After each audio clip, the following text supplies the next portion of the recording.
How long have you been with us, Melody? David Langston leaned back in his leather chair, his tone unsettlingly casual. 29 years, I replied, keeping my voice steady. David raised an eyebrow. That's quite the accomplishment. 29 years, and 362 days to be exact. I could feel my stomach tightening as I glanced at the manila folder resting on his desk. I'd worked at GRW Manufacturing for nearly 3 decades, and never, not once, had I been called into a director's office late on a Friday afternoon. Something was definitely off. Let me back up. I'm Melody Reynolds, 61 years old. Until 5 minutes ago, I was the senior compliance officer at one of the largest manufacturing companies in St. Paul. For almost 30 years, I made sure Grantwell Manufacturing stayed on the right side of the law.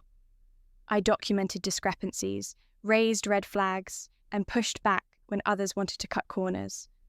I was steady, reliable, and honestly, a bit of a thorn in the side of anyone who hoped to skirt the rules. And in just 3 days, Monday morning, my pension was set to fully vest. The milestone I had worked my entire adult life toward was finally in sight. David slid the folder across his polished desk. Due to budget constraints, we're letting you go, he said, tapping the folder with a manicured finger. Effective immediately. He never made eye contact. The room tilted just slightly. Budget constraints? The same company that had posted record profits last quarter. This is your severance package, he added. Sign by tomorrow or receive nothing. HR will help you clear out your desk. Strangely, I didn't feel shock or anger. I didn't cry or protest. Instead, a kind of quiet clarity settled over me. This wasn't random. It was timed, surgically so. 3 days before my pension vested? It was no coincidence. Thank you for the opportunity, I said quietly, picking up the folder without opening it. David looked caught off guard as if he expected tears or a desperate plea, but I'd spent my entire career studying patterns. And this one? This was as clear as day. I stood, smoothed my skirt, and walked out of that office with my dignity intact. Janet, from HR, was waiting outside, her face a mixture of pity and discomfort. She followed me to my office, hovering as I packed a few personal items. A photo of my late husband Thomas, the potted plant my daughter gave me before leaving for college 15 years ago, and the plaque I'd received after 25 years of service. I didn't need much. Most of what really mattered couldn't fit into a cardboard box. I'm so sorry, Melody, Janet whispered, glancing nervously at the security guard standing nearby.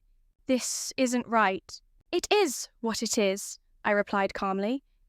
But inside, I knew better. This wasn't just wrong. It might be illegal. For the past 4 years, I'd been documenting a growing number of financial irregularities, discrepancies that had only gotten worse after David Langston joined the company. I'd sent detailed reports, flagged unusual patterns, and even presented hard evidence. Every time I was told to focus on more pressing issues. So, as I walked through GRW's lobby one final time, with the security guard awkwardly holding the door, I wasn't sad. I was resolute. Have a good weekend, Mrs. Reynolds, he mumbled. I believe I will, I said, stepping into the rain. Driving home through the slick, familiar streets of St. Paul felt surreal. 29 years of service, tossed aside with a manila folder and a rehearsed line about budgets. The rain drummed steadily on my windshield as I passed landmarks that had defined my life. The cathedral where Thomas and I were married, the school where our daughter graduated, the modest house I'd lived in alone since Thomas passed away 12 years ago. I thought about everything I'd given that company. Late nights, missed holidays, years of double-checking reports nobody else cared to read. I believed my pension would be my reward for all of it. I believed that loyalty still meant something. When I got home, I made myself a cup of tea, sat at the kitchen table, and finally opened the severance package. 3 months' salary. That's what they were offering me, in exchange for waiving all rights to future claims. No pension, no continuation of healthcare, No recognition of nearly 30 years of loyal service. Just a paycheck and a cleverly worded agreement designed to shut me up. They even wanted it signed by 5 p.m. the next day. They were betting on fear. But I wasn't afraid, not anymore. I set the papers aside and went to my home office. Behind a row of photo albums sat a small fireproof lockbox. My backup plan. Over the past 4 years, I had quietly been bringing home copies of documents, loan applications that didn't match internal figures, quarterly reports with manipulated earnings, even emails directing staff to backdate product certifications. I hadn't planned to use them, but something in my gut told me to keep them, just in case. Tonight that instinct made sense. I opened the box and began reviewing the files. Hundreds of pages of evidence, all pointing to one conclusion. GRW Manufacturing wasn't just cutting corners. They were committing fraud. And David Langston, he was accelerating it. I picked up my phone and scrolled to a contact I hadn't called in years. Gregory Santos. Gregory used to be Grantwell's chief financial officer. He left to work for the SEC a few years ago. He was sharp, principled, and he'd always respected my attention to detail, even when others found it excessive. I stared at his name for a moment. Then I tapped call. That night, Gregory and I spoke for nearly 2 hours. I laid out the entire situation, the evidence I'd collected, the timing of my termination. He listened carefully, asking pointed questions and taking notes. "This isn't just a case of wrongful termination, Melody," he said. "Based on what you're describing, this is serious. Securities violations, fraud, the timing with your pension, that's just the tip of the iceberg." He walked me through the SEC's whistleblower protections, explained what would happen if I moved forward, and arranged a meeting with his team for Monday morning. "Don't sign anything," he warned, "and secure those documents somewhere safe." The next morning, I got to work. I spent all of Saturday making copies, indexing everything, and preparing 3 identical packages, one for the SEC, one for my own records, and one to use as leverage if needed. My phone rang multiple times throughout the day. Janet, David, even the company's general counsel. "Melody, we need that paperwork signed today," David's voicemail said. "I can swing by and pick it up if that helps." The legal counsel was more blunt. "Miss Reynolds, failure to comply could result in the loss of your severance." Their desperation confirmed everything I suspected. By 4:30 p.m, my doorbell rang. I looked through the peephole and saw David on my front porch, looking uncomfortable in his $1,000 suit. "Melody, I know you're in there," he called out. "This is ridiculous. Just sign the papers and we can all move on." I didn't answer. I watched him slip an envelope into my mailbox and retreat to his luxury car. Another copy of the agreement. This one had a handwritten note attached. "Final opportunity. Sign by 9 a.m. Monday." That evening, my daughter called for our weekly check-in. Elizabeth lives in Denver now, with 2 kids and a career of her own. "Mom, what's going on?" she asked. "You sound different."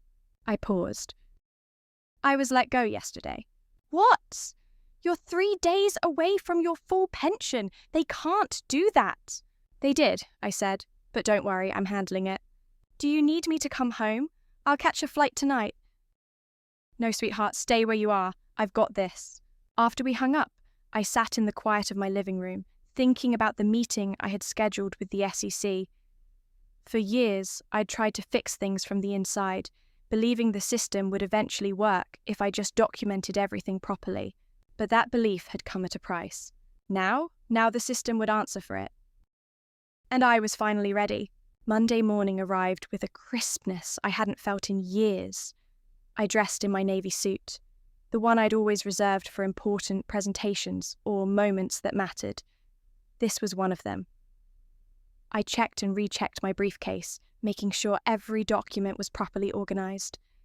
Then I took a deep breath and drove downtown to the Federal Building. The SEC offices weren't flashy, all glass partitions and muted colors. Serious, but understated, just like the work they did. Gregory met me in the lobby. He looked older than I remembered, more grey at the temples, a little thinner. but his eyes were still sharp. "Melody," he said, shaking my hand with a firm grip. "I wish we were meeting under better circumstances." "It's good to see you, Gregory," I replied, "and thank you for taking this seriously." He led me down a quiet hallway to a conference room where two others were waiting. Angela Brennan, a senior enforcement attorney, and James Weston, a forensic accountant. Both greeted me with calm professionalism. "Mrs. Reynolds," Angela began, "before we get started, I want to confirm something. Once you share this information with us today, we open an official investigation. That means there's no turning back. Are you sure you want to proceed?" I didn't hesitate. "Yes," I said, "I'm sure." The next 3 hours passed in a blur of facts, spreadsheets, emails, and reports. I walked them through everything, starting with the first irregularity I noticed 4 years ago, when shipping volumes didn't match the invoices. Then, the quality control certifications that were signed after products had already been delivered. And finally, the sudden and dramatic revenue spikes that began after David Langston came on board. James flipped through the financial reports, his brow furrowing deeper by the minute. "These discrepancies aren't minor," he muttered. "They've been overstating revenue by at least 18% for the last 2 years. That's not creative accounting. That's fraud." Angela nodded. "And you raised these concerns internally?" "Multiple times," I said, sliding a binder across the table. "These are the memos and emails I sent, flagging each issue, suggesting audits, asking for clarification. Most were ignored. The rest were sent back with instructions to focus on more immediate concerns." "And once Langston joined?" Gregory asked. "That's when my concerns started being redirected entirely to his office. After that, I stopped getting any follow-ups." Gregory leaned forward. "And you believe your termination was in direct response to your most recent reports?" "Without a doubt," I said. 3 days before my pension vested. That timing wasn't just cruel, it was strategic. I had just flagged multiple issues in his latest initiative. He needed me gone before I could dig any deeper. Angela scribbled a few notes, then looked up. "Thank you, Mrs. Reynolds. We'll begin the formal investigation immediately. These materials are thorough and incredibly helpful." "How long does this process usually take?" I asked. "It varies," she said, "but given what you've provided and the company's recent financial filings, we may need to move quickly." I hadn't even made it home when my phone started ringing again. It was Janet from HR. "Melody," she said, her voice trembling slightly. "Something's happening. The board called an emergency meeting this morning. David's been locked in his office all day, and there are rumours about SEC investigators contacting our legal team." "So it's begun," I said calmly. Did you report something?" I didn't lie. I didn't gloat. "I did what I should have done years ago." There was a long pause. "Well," she said finally, "the executive committee is reviewing your termination. Everything's on hold, including your severance paperwork." An hour later, my phone rang again. This time it was William Hargrove, chairman of the board. A man who, until now, had barely acknowledged me in meetings. "Miss Reynolds," he said stiffly, "we have a situation that may benefit from your input. Would you be willing to come to the office tomorrow to discuss it?" "I'm afraid that won't be possible," I replied. "Any discussions involving me will need to include my attorney, and possibly representatives from the Securities and Exchange Commission. I'm sure you understand." There was a heavy silence. "Yes, of course. Perhaps we can arrange something more formal then." After we hung up, I felt a strange kind of stillness. No satisfaction, no triumph. Just clarity. I had never wanted to be a whistleblower. I had just wanted to retire in peace. But they had made that impossible. Now they would have to answer for it. The calls didn't stop that night. Former co-workers, executives, even journalists. I didn't answer any of them. Let them talk. By Wednesday, the story had hit the press. Local business publications ran headlines about a formal SEC investigation into GRW manufacturing. The company's stock plummeted nearly 30% in a single day. Financial analysts who had once praised David Langston's efficiency strategies were now questioning the integrity of the company's entire leadership. That morning, I received an official letter from Grant Well's legal department. My termination had been rescinded. I was now on administrative leave with full benefits, pending internal review. Too little, too late. At 10 a.m., my attorney, Barbara Reynolds, no relation, accompanied me to a scheduled meeting at Grant Well's headquarters. The same security guard who escorted me out on Friday now nodded politely and opened the door for me. The mood in the building was somber, tense. Employees whispered in corners, their conversations stopping the moment we passed. We were led to the boardroom, where William Hargrove waited with the company's legal counsel and 3 other board members. David Langston, notably, was absent. "Thank you for coming, Miss Reynolds," William began, trying to sound composed. "We've initiated an internal investigation and want to assure you that we take your concerns very seriously." Barbara cut in before I could speak. "Let's be clear, Mr. Hargrove. Melody didn't suddenly raise these concerns after being terminated. She documented and reported them over a 4-year period. The company's choice to ignore them and then fire her 3 days before her pension vested speaks for itself." William shifted uncomfortably. "Yes, well, we're reviewing all of that now. In the meantime, Miss Reynolds is reinstated with full benefits." "Including her pension?" Barbara pressed. "Of course," William said quickly. "And we'd like to offer her a consulting role effective immediately. Her experience is invaluable as we work to rebuild trust." Barbara raised a hand. "We're not making any decisions today, and we're certainly not discussing future roles until the company provides a full accounting of how her reports were buried for years." The meeting dragged on for another hour, with board members trying to distance themselves from David's actions.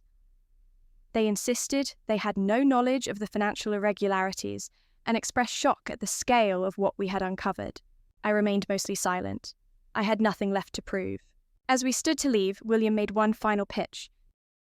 "Melody, we're hoping you'll be willing to speak with the SEC investigators, help them understand the corrective steps we're taking. Your support would go a long way." I looked him square in the eye. "Mr. Hargrove, I filed 47 reports over the years. I sent 16 memos, flagged issue after issue, and requested 9 meetings. I was granted 2. Neither resulted in action. So, tell me, at what point in that history did I have your support?" The room went still. "I'll speak to the SEC. I'll cooperate fully. But I will only speak to the facts. Whether those facts help or hurt Grant Well will depend entirely on what happens next, not what's said in this room." Barbara and I walked out together. Once we reached the parking lot, I finally allowed myself a long, slow breath. "That," she whispered, "was perfect. I didn't feel victorious, just steady, clear, ready." This wasn't the end. It was only the beginning. By Friday, exactly 1 week after I'd been shown the door, everything had exploded. The story had grown from an internal compliance issue to a full-blown corporate scandal. The SEC had issued formal requests for information, and several business journals published investigative pieces highlighting not just my termination, but the growing evidence of systemic fraud at GRW Manufacturing. Stock prices continued to nosedive. Internal communications leaked. Anonymous sources, likely fed-up employees, painted a picture of a company that had been rotting from the inside for years. At 10 a.m., I received a formal letter from GRW's legal department. My termination was officially rescinded, with full retroactive reinstatement, including benefits and my pension. But it wasn't out of goodwill. It was a last-ditch effort to stop the bleeding. That same morning, Barbara and I returned to Grant Well's headquarters for a follow-up meeting. This time, the mood was unmistakably different. The air was heavy with uncertainty. Every eye that met mine in the building carried a new expression. Not pity, not awkwardness, but something closer to fear. Or respect. We were shown to the same boardroom where we'd met earlier in the week. Waiting for us were William Hargrove, outside legal counsel, and 3 other board members. David Langston's nameplate had been removed. "Miss Reynolds," William began, voice tight, "we've initiated a comprehensive internal investigation into the concerns you raised." Barbara cut in again. "Let's not pretend these concerns are new. My client spent 4 years documenting everything. You chose to ignore her. Then you fired her 3 days before her pension vested. That's not oversight. That's intent." William visibly wilted. "Yes. Well, that's part of what we're reviewing. We want to assure you that your termination is fully reversed. We consider you an employee in good standing with all accrued benefits, including full pension." "I'd like that in writing," I said simply. "Of course," he nodded quickly. "We're also prepared to offer a consulting role post-retirement, a way to ensure we integrate your expertise into our new ethics strategy." Barbara held up a hand. "No decisions will be made today." The rest of the meeting was posturing. The board insisted they were unaware of the depth of misconduct and were themselves misled by David and others. They painted themselves as victims of executive manipulation, despite having signed off on the very documents I had flagged. I said little. My presence said enough. For nearly 3 decades I had worked in the background, quiet, thorough, ignored.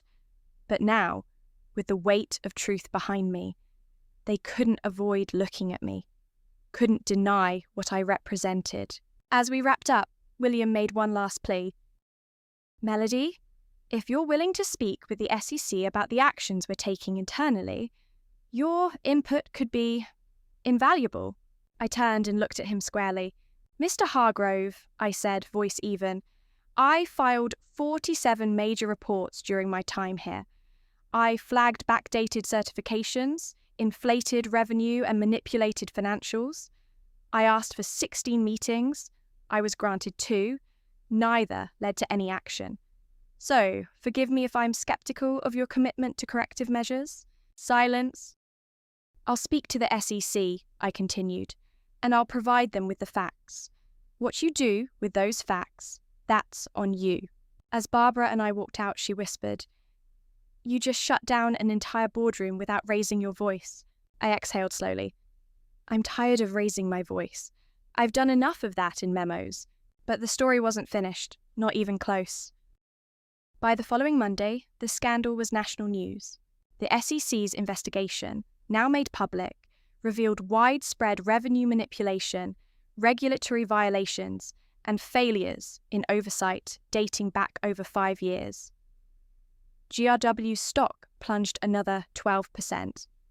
Major investors began pulling out, and then came the resignations. First, 3 board members stepped down, quietly, with brief statements citing personal reasons.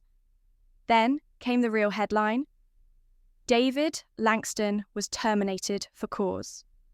A press release stated the company was cooperating fully with federal authorities and undertaking a leadership restructure. It was a carefully crafted PR move. But it wasn't enough.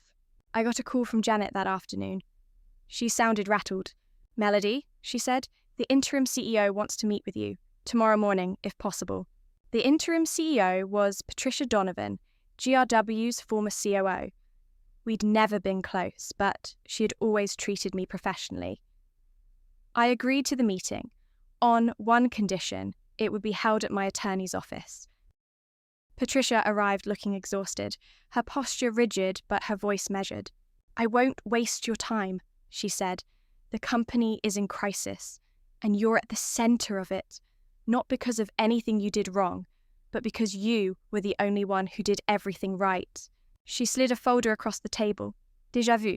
This document officially rescinds your termination, retroactively reinstates your full pension, and includes an additional compensation package." I opened the folder. Inside a letter of apology from the board, full healthcare coverage for life, and a financial settlement equal to 5 years of my salary. We're also establishing a new corporate ethics division, Patricia added. We'd like you to consult on its design. Your guidance would be invaluable. I didn't respond immediately. Instead, I closed the folder and asked one final question. And the people responsible? Langston? The board members involved? Patricia's expression darkened. Criminal charges are expected. The company will not be defending them. Justice, it seemed, had finally arrived. 6 months later, I sat in a federal courtroom and watched David Langston plead guilty to securities fraud. 2 former board members followed.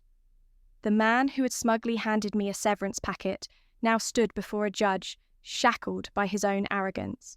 Our eyes met briefly. He looked diminished, deflated. But I saw something else too. Recognition. Not of me personally, but of what I represented. Consequences. The GRW scandal became a national case study in corporate ethics and whistleblower protection. Business schools referenced it. Government agencies cited it. I declined the consulting offer from GRW. Instead, I began working with federal agencies and nonprofits to develop better whistleblower protocols. And the SEC? They awarded me a whistleblower payment, 15% of the penalties assessed against GRW. Combined with my pension and the settlement, I now had more financial security than I'd ever imagined. I used a portion of the money to start a scholarship for women pursuing careers in compliance and ethics. I named it after Thomas. He'd always believed in the value of integrity, even when no one else did. Elizabeth moved back to St. Paul, bringing my 2 grandchildren with her. We now spend weekends at my lakeside home, playing board games, cooking, watching the seasons change. I'm building the kind of memories I missed during all those late nights at GRW. One evening, as the sun dipped low over the water, Elizabeth turned to me. "Mom," she said quietly, "do you regret staying at GRW all those years? Given how it ended?" I thought about it. Thought about the late nights, the missed birthdays, the betrayal. "No," I said finally. "I regret that it was necessary to expose them. But I don't regret the work I did. Integrity means something, even when it costs you." She nodded slowly. "You taught me that, not with words, with how you live." And in that moment I knew, all the noise, the chaos, the scrutiny, it had been worth it. Months passed. The media frenzy died down. GRW, though damaged, survived. Barely. They rebranded, changed logos, shuffled departments.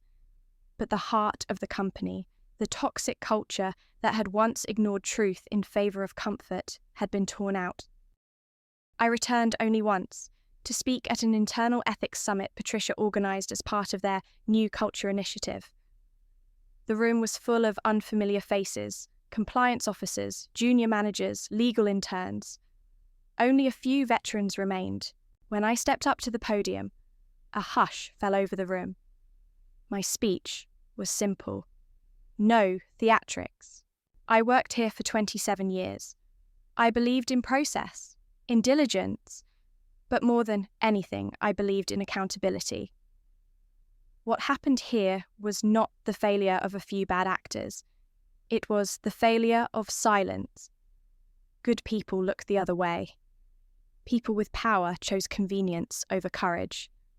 I was one of them, for too long. I don't say that with shame.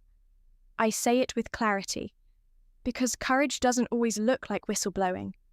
Sometimes it's asking one more question, documenting one more red flag, speaking up even when no one's listening, especially then. There was a long pause after I finished. Then, applause, not polite, genuine. It wasn't redemption. I didn't need redemption, but it was recognition. The rest of my life didn't slow down. Not really. The scholarship grew faster than I expected. By year 2, we had funded 12 students. One of them, a young woman from Detroit named Alana, wrote me a letter. When I told my advisor I wanted to work in corporate compliance, She asked me if I was sure. It's thankless, she said, invisible. But you proved that the invisible can become unforgettable. Thank you for reminding us that ethics isn't a department, it's a decision. I framed her letter. Meanwhile, I started speaking at universities. Quiet auditor to keynote speaker. I laughed the first time someone called me the Erin Brockovich of finance. I wasn't. Erin had style. Flash. I had footnotes and binders. But I understood the comparison. We both chose to say, this isn't okay. Then, one spring morning, I received a small package in the mail. No return address, just a note inside. You were right, I should have listened. I didn't have to guess. Thomas, he had disappeared after I filed the complaint. Quietly resigned, according to the news. His silence had stung. I'd expected support, but fear has a gravity of its own. Still, the note mattered, more than I wanted to admit. I placed it in the same drawer where I'd once kept all my compliance reports. Now, instead of evidence of inaction, it held proof of change, however small. 1 year to the day after my termination, I sat on a panel at a DC summit on corporate accountability. Midway through the discussion, someone in the audience asked, "Do you think it's possible to fix companies like GRW?" I didn't hesitate. "No," I said, "I don't believe in fixing companies. I believe in fixing cultures. A company is just a logo. A culture is people, and people can change if they choose to." That answer made its way onto social media. Someone turned it into a quote over a sepia photo of me at the podium. I cringed, but I also smiled, because in the end, that's all I ever wanted, to make people choose differently. I retired for real after that. No more speeches, no more panels, just long walks, family dinners, and the quiet peace that comes from knowing you did the hard thing and didn't flinch. They say whistleblowers are brave. But bravery doesn't feel like a roar. It feels like a whisper you repeat until someone finally hears it. It feels like sending your final report, even when you know it won't be read. It feels like walking into a room full of people who want you gone and not backing down. It feels like telling your daughter that integrity matters, even if it costs you everything, and meaning it. And sometimes, if you're very lucky, it feels like justice. Hard-earned, long delayed, but real.